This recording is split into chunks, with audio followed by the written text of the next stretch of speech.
Il pensait le réduire au silence, mais sa voix guide aujourd'hui tout un continent. Voici l'histoire incroyable de Patrice Lumumba. 2 juillet 1925. Au cœur du Congo belge, dans un petit village du Katakokombe, un enfant vient au monde. Son nom, Patrice Emery Lumumba. Il grandit dans un pays où l'injustice est la règle et l'égalité un rêve interdit. Il observe, il apprend et il comprend très tôt. Son peuple mérite mieux. À 20 ans, il travaille comme employé des postes.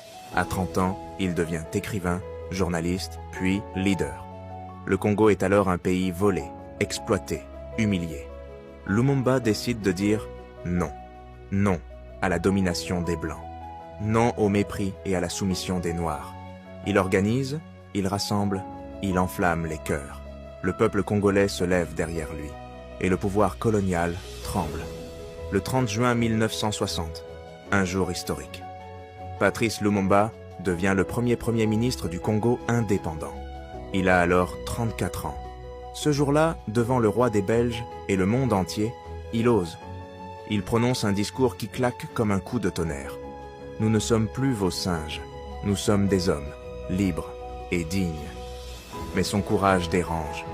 Trop franc, trop libre, trop dangereux.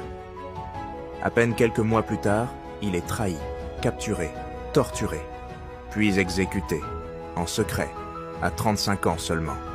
On voulait effacer son nom, briser son rêve. Mais Lumumba est devenu plus grand que ses ennemis. Il n'est pas devenu simplement un héros national, mais une inspiration pour tout le peuple africain. Son sang a nourri les racines d'une Afrique en quête de liberté et dignité. Aujourd'hui encore, ses mots résonnent, sa lutte inspire, son nom traverse les âges. Patrice Lumumba, un homme, une voix.